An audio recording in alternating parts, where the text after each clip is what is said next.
तो गाइस मैं हूं अंकित और आप देख रहे हैं wrestling fans network and Ludwig Kaizer की बात करेंगे। आपको मालूम होगा भाई, कल मैंने आपको बताया था कि लुडविग काइजर को अरेस्ट कर लिया गया बिकॉज वो एक एल्ट सेशन में आ गए थे। लेकिन किसके साथ हुई, क्यों हुई, किसकी गलती थी, क्या लुडविग काइजर एक्चुअली में ट्रबल में है, ये सब कुछ हमें पता लग चुका है। एंड हाँ, लुडविग काइजर ट्रबल में है, वो भी सीरियस ट्रबल में है।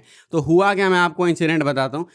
कोर्ट पेपर्स में ये चीज़ रिवील की गई है कि एक आदमी जो कि लुडविग काइजर के साथ एलिवेटर में था, वो देखता है कि लुडविग काइजर एक फीमेल के साथ एलिवेटर में एंटर करते हैं एंड उसके बाद इंटीमेट होने लगते हैं बहुत ही अग्रेसिवली। मतलब ऑलमोस्ट तुम समझ लो भाई कि लिमिट्स क्रॉस कर दी, ऐसा क्लेम किया गया।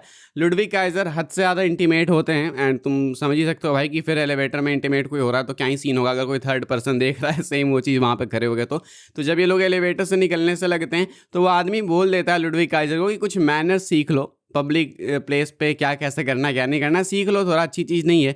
बस लुडविग काइजर ने ये चीज़ सुनी एंड उनको अच्छा नहीं लगा, उन्होंने इस बंदे को पंच कर दिया। इसके बाद जब पुलिस पहुंची उस इंसिडेंट के साइट पे तो पुलिस ने देखा कि हाँ भाई, इस आदमी के चेहरे पे एक्चुअली में इंजरीज थी।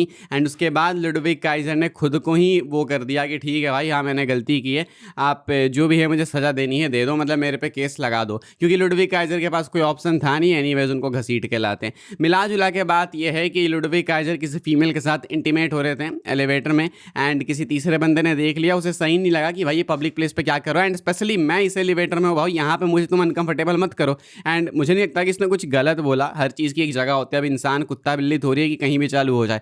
तो ये आदमी बस इतना कहता है एंड इस पर लुडविग काइजर ने इनको पंच कर दिया। मीन्स कि लुडविग काइजर ने एलिजेडली एक इनोसेंट आदमी को पंच किया जस्ट बिकॉज वो आदमी लुडविग काइजर के संबंध को अपनी नज़रों से नहीं देखना चाहता था पब्लिक प्लेस पे। तो अब ये सुन के तो बिल्कुल लगता है कि लुडविग काइजर की गलती है। ऑल्सो लुडविग काइजर ने खुद जाके अपने आप को सरेंडर किया कि हाँ भाई मेरी गलती है।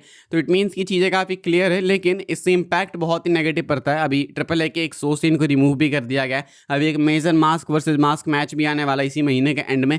पता नहीं है सुपरस्टार्स ये जो होते हैं, जब इनको पुश मिल रहा होता है, जब सब कुछ सही चल रहा होता है, तभी ऐसे कांड क्यों करते हैं। मतलब ये कई बार हुआ। जेफ हार्डी भी भाई डब्ल्यूडब्ल्यूई में एक अच्छे रन में थे, उस टाइम भी उनके साथ कुछ ड्रग व्रग का सीन हुआ था। मैट रिडल के साथ भी ऐसे ही हुआ। तो ये लोग पता नहीं भाई, जब फेम आता है, जब पॉपुलैरिटी मिलने लगती है तो ऐसी हरकतें क्यों कर देते हैं कि इनको सस्पेंड कर दिया जाए या फिर कंपनी से ही निकाल दिया जाए। ये तो नहीं बोलूँगा कि कंपनी इनको निकाल देगी, बट क्या बता भाई, अब यहाँ पे तो साफ दिख रहा है ना कि एक इनोसेंट आदमी को इन्होंने असॉल्ट किया। तो अब तो पता नहीं क्या होगा क्या नहीं होगा, लेकिन ये कोर्ट के पेपर्स ऐसा क्लेम करते हैं तो यही इसी आधार पर केस चल रहा है। तो ये है लुडविग काइजर की कंप्लीट सिचुएशन। आगे बढ़ते हैं भाई, हम लोग बात करते हैं अगली अपडेट के बारे में जो कि आस्का को लेके। तो आस्का ने अपडेट दी है अपने डब्ल्यूडब्ल्यूई स्टेटस के ऊपर। आस्का भाई अचानक से ही गायब हो गई, पता नहीं अचानक से ही यहाँ पे कुछ तूफान आता है भाई डब्ल्यूडब्ल्यूई में। सब कुछ सही चल रहा होता है, अचानक भाई गुड बाय हम लोग जा रहे हैं, ये सीन बन जाता है। तो ऐसे में भाई आस्का कहाँ चली गई, कि आस्का सही में रिटायर हो गई हैं। आस्का इसके ऊपर कॉमेंट करती हैं अपने स्ट्रीम में एंड आस्का कहती हैं कि वो डब्ल्यूडब्ल्यूई से निकली हैं अपने एक पर्सनल मैटर के लिए, जो कि रिपोर्ट भी ऐसा क्लेम करती थी फाइटफुल की। इनका कहना है कि रिटायर्ड तो नहीं है वो, लेकिन once in a while WWE में आपको देखने को मिलेंगे, यानी कि मतलब बिल्कुल पार्ट टाइमर मान लो तुम। एंड कुछ लोग ऐसा क्लेम करना है कि कुछ टाइम पहले इन्होंने अपने स्ट्रीम में बोला था कि वो जापान में कुछ बिजनेस वगैरह चालू कर रही हैं, तो बिजनेस वगैरह चालू कर रही हैं तो उसमें भी इनको टाइम देना होगा। तो शायद इसीलिए वो होंगे शायद इनके पर्सनल रीजंस, ये डब्ल्यूडब्ल्यूई से शायद निकलना चाहती होंगी। एंड वैसे भी काफ़ी टाइम इन्होंने डब्ल्यूडब्ल्यूई को दे दिया, लेकिन ये नहीं कहती कि वो बिल्कुल परमानेंटली रिटायर्ड हैं, कहती हैं कि वो कभी कदार आते रहेंगे। मिला जुला के ज़्यादा कॉम्प्लिकेटेड नहीं करूँगा, पार्ट टाइमर है वो, इससे ज़्यादा कुछ भी नहीं है, या फिर बोलो एक्सट्रीम पार्ट टाइमर है, बिकॉज अपडेट आई थी कि वो सेमी रिटायर्ड है, इसका मतलब तो यही होना चाहिए। तो फिलहाल ये है कुछ एम्प्रेस ऑफ टुमारो आस्का को लेकर अपडेट। आगे बढ़ते हैं भाई, हम लोग बात करते हैं अगली अपडेट के बारे में। डब्ल्यूडब्ल्यूई को हो सकती है दिक्कत पीएलईज के रिगार्डिंग, ऐसा कहना है विंस रूसो का। क्यों है भाई, ऐसा क्या हो गया भाई, मैं आपको बताता हूँ। विंस रूसो कहते हैं कि डब्ल्यूडब्ल्यूई वाले खुद को सबोटाज कर रहे हैं। इनका कहना है कि रेसलमेनिया हमें कुछ 20-21 अप्रैल देखने को मिला, उसके कुछ दिन बाद ही हमें देखने को मिल गया बैकलैश 10 मई को, यानी कि कुछ दिन का ही गैप था। उसके कुछ दिन बाद गैप में अभी क्लैश इन इटली देखने को मिल जाएगा एंड उससे पहले सैटरडे नाइट्स मेन इवेंट हो जाएगा, फिर क्लैश इन इटली के जस्ट कुछ दिन बाद ही हमें देखने को मिल जाएगा नाइट ऑफ चैंपियंस।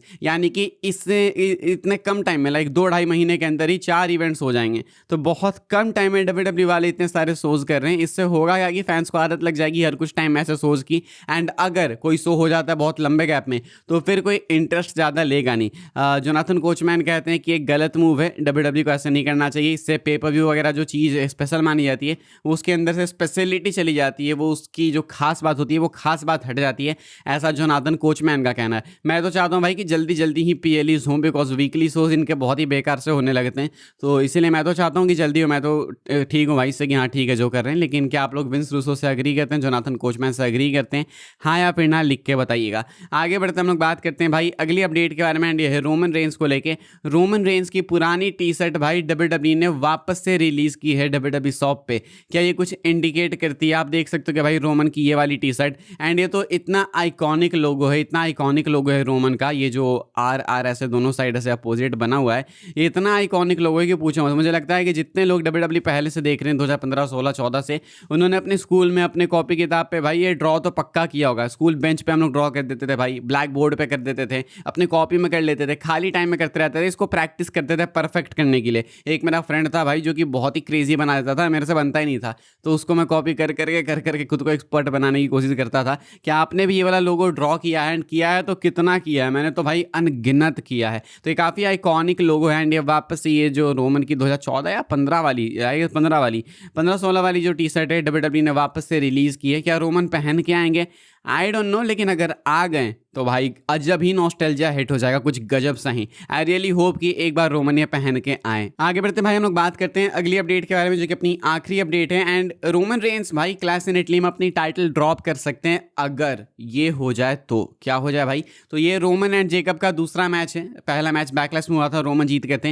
ये दूसरा मैच है जेकब फाटू का अगेंस्ट ट्राइबल कॉम्बैट मैच होगा, एंड तीसरा मैच अगर होगा तो शायद रोमन क्लास इन इटली में टाइटल ड्रॉप कर सकते हैं। ट्रेलोजी नॉर्मली होती है भाई, जब 2 मैचेस होते हैं तीसरा मैच भी होता है, एंड तीसरा मैच तभी होता है जब एक सुपरस्टार पहला जीते, दूसरा भाई दूसरा जीते, एंड उसके बाद तीसरा मैच हो जाए। हालांकि वो एक्सट्रीम केस बिल्कुल अलग था जब कोडी रोड्स ने सेथ को तीनों मैचेस में हरा दिया था अपने डब्ल्यूडब्ल्यू रिटर्न के बाद। वरना नॉर्मली ट्रेलोजी ऐसी होती है भाई कि 3 में से कोई एक बंदा 2 जीतता है एंड एक जीतता है। तो अगर इनको नाइट ऑफ चैंपियंस में भी रोमन जेकब रन करना है तो देन ऐसे में जेकब फाटू नाइट ऑफ चैंपियन से पहले क्लास इन इटली में बन सकते हैं डब्ल्यूडब्ल्यू वर्ल्ड चैंपियन। इससे उनको रोमन को एक्नॉलेज भी नहीं करना होगा, एंड उसके बाद वापस से Roman Reigns night of champions में इनसे टाइटल ले लेंगे किसी तिगरम को लगा के। यानी कि हो सकता है, ये पॉसिबल है, असंभव नहीं है कि जेकब नहीं जीत सकते हैं, ये बिल्कुल पॉसिबल है। अगर डब्ल्यूडब्ल्यू वाले अचानक से बीच में एक स्वर्व देना चाहते हो एंड चीज़ों को इंटरेस्टिंग बनाना चाहते हो तो, बट द कैच इज कि रोमन रेंस फिलहाल नाइट ऑफ चैंपियंस के पोस्टर पे हैं, लेकिन रिपोर्ट्स का कहना है कि वो नहीं होंगे। तो अब या तो पोस्टर पे बिलीव किया जाए बिकॉज सऊदी वाले एडवर्टाइज कर रहे हैं रोमन को, या नहीं तो मेल्टजर की रिपोर्ट को बिलीव किया जाए। तो बहुत कॉम्प्लिकेशंस हैं यहाँ पे,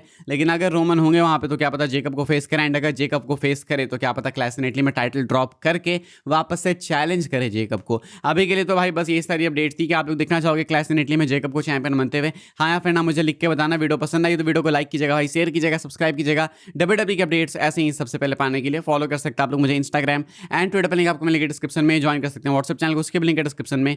मिलूंगा मैं आपसे अगली वीडियो में जल्दी ही, तब तक के लिए good bye, thanks for watching.